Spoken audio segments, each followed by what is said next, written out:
In a small town somewhere in Texas, the town kids are trick-or-treating except for one family sitting at the kitchen table talking about Halloween. The mother, Gladys Perry, Jennifer Griffin, explains that their religious beliefs put them on a higher plane where such activities are forbidden. Just then, the doorbell rings and some children outside yell, "Trick or treat."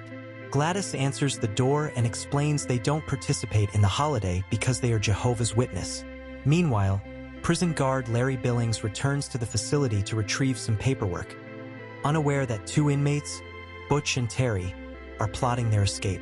Inside their cells, they consult an elderly inmate about the prison's ventilation system, searching for a way out.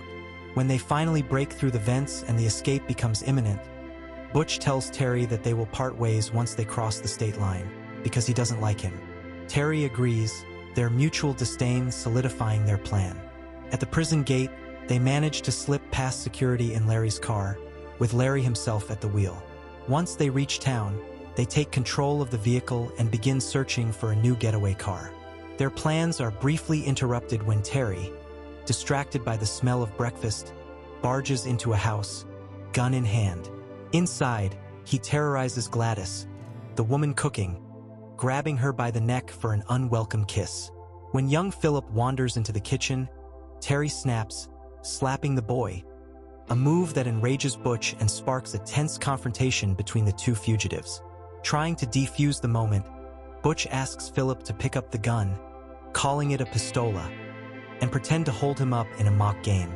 The boy hesitates but complies, unwittingly stepping into a deadly scenario. Meanwhile, a concerned neighbor attempts to intervene, but another man, Buzz, warns him to lower his rifle, fearing he might hit Phillip. This moment of tense negotiation sets the tone for the film's ongoing push and pull between violence and restraint. Ultimately, Butch and Terry seize Phillip as a hostage and speed off, still in the prison guard's car, setting the stage for a high-stakes pursuit. At the state office of the Texas Rangers, Red Barnett, Clint Eastwood, speaks with the governor by phone. Sally Gerber, Laura Dern, criminologist from Huntsville hired by the governor to assist Red in matters concerning parole and escapes, introduces herself to Red as one of the team, a fact that does not sit well with Red. The governor also loans Red's team a shiny new truck and trailer to track the escapees. The rig has lots of bells and whistles and looks suspiciously like a campaign headquarters on wheels with its decorative bunting. While loading up the new trailer prior to starting the manhunt, FBI agent Bobby Lee, Bradley Whitford, is added to the team and Sally is almost left behind. Meanwhile, the escapees and their young hostage are trying to find somewhere to hide out. Terry looks for his cousin's name in a phone book while keeping an eye on Butch and threatening him. Butch responds by breaking his nose. They stop at a store for provisions and Butch asks Phillip to train the gun on Terry to hold him in check while Butch shops. Terry starts to play with Phillip and try to get the gun away, and resorts to intimidating Phillip physically and verbally by casting aspersions on Phillip's manhood. Kinda puny, ain't it? When Terry grabs Phillip bites his hand and runs to hide in a cornfield across the road, maintaining possession of the gun. Terry searches for Phillip even as Butch sees his traveling companions are missing. Butch locates Phillip first in the cornfield and Phillip returns the gun to Butch. Butch shoots Terry. As Butch and Phillip get back to the car, the store owner emerges from the store with a rifle, but Butch tells him to go lie on the floor of the store until they leave.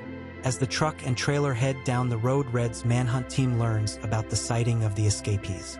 Sally tells Red they need an auxiliary roadblock because the prisoners will split up. Only one roadblock is set up. Red and Sally argue about her spot on the team. Red informs her that a strong backside and a sense of humor are the only prerequisites to serving on his team. Sally explains that she is not a moron. She just wants to do her job. Red says that he is in charge and takes responsibility but agrees to listen to her concerns. Butch and Phillip continue on as running buddies, drinking RC Cola and getting to know each other. Butch appeals to the boys' desire to play by telling Phillip that the car is a time machine and they are driving into the future. He explains gas and brake pedals and that they need to find a Ford to steal. Terry's body is found. Red's entourage continues to follow the escapees. Butch and Phillip find a Ford. Butch has Phillip play like an ninja and check whether the keys are in the ignition and whether there is a radio. Yes on both counts. While Phillip relieves himself, Butch goes to a clothesline to steal some civilian clothes for himself. The farmer who owns the car and the home spots him helping himself. While the farmer runs in from his tractor, Butch jumps in the Ford and fiddles with the starter for an interminable time. The farmer nearly catches the two until Phillip bites his hand and he releases his grip on the car. The manhunt team discusses whether locals should shoot if they have a clear shot. Red and Sally say no because of the boy. Butch learns that Phillip's dad is gone. They realize they have some things in common. They are handsome, they like RC, and their dads ain't worth a damn. They are on their own and seek foolish destiny. Red gets to the scene of the car recovery. They pry open the trunk and find the dead guard, Larry Billings, inside. Sally barfs and Red shows a smidgen of compassion. Butch gives Phillip an alias, Buzz, so they can go to a store called Friendly's to buy skivvies, breeches, rope, and duct tape. Buzz eyes a Casper costume left over from Halloween. A local cop finds the car parked by the store and waits to nab the escapees. The clerk flirts with Butch and gets a nice tip. Butch refuses to buy the Casper costume.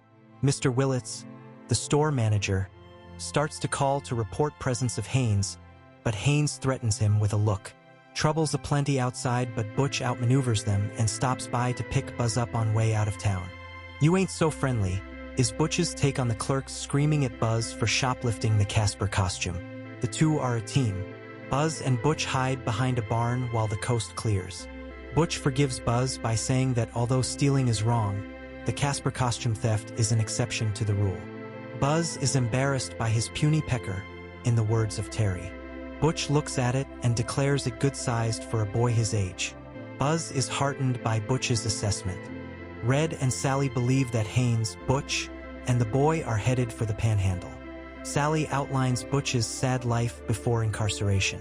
Mom killed herself and Daddy split. After Haynes killed a man who hurt his mom when he was just 8, he stayed clear of the law until he stole a car some years later. Haynes received an inappropriately long sentence.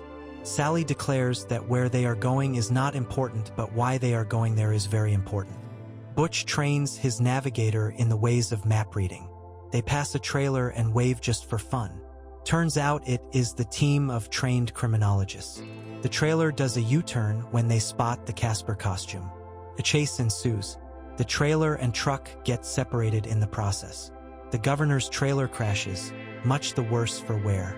The governor tells Buzz's mom that the boy is okay as he smiles for the cameras. Butch lets Buzz decide what to do, whether to hoof it or stick with the car. Butch informs Buzz that he is headed for Alaska. Buzz considers the options and decides that 1,500 miles is too far to walk. Supply inventory is low, just soda, gum, and half a moon pie. The governor wants the trailer back, but Red doesn't tell him its condition. Dressed in a Casper costume, Buzz goes trick-or-treating with Butch. Even though he's a Jehovah's Witness and Halloween is long over, Butch coaches him on how it's done. They stop at a remote house, where an elderly woman tells them they're too late. She's out of popcorn balls. But when she notices Butch's gun, she quickly changes her mind, handing over whatever she has, including money. They feast on their loot, making do with mustard sandwiches. Later, Buzz waits alone in the car while Butch checks out a roadblock. Suddenly, the car starts rolling. After a frantic struggle with the pedals, Buzz manages to stop it, only for it to happen again. A passing family nearly crashes into them but buys their story about faulty brakes. The driver agrees to give them a lift, unknowingly helping them slip through the checkpoint. Inside the car, the mother scolds and slaps her kids for spilling a drink on the new seats. Butch's expression darkens. Without warning, he orders the driver to let them out, then turns on the family, forcing them out of the car with their suitcases before speeding off in their vehicle. The next scene shows the stranded family walking toward a roadblock on foot. Red and company are getting hungry.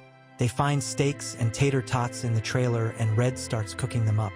Bobby Lee tries to put the make on Sally, but Red cuts it short to ask Sally how she likes her steaks cooked. Then Red sets the would-be suitor Bobby Lee straight about the mission. Butch and Buzz talk over the limitations of the Jehovah's Witness religion.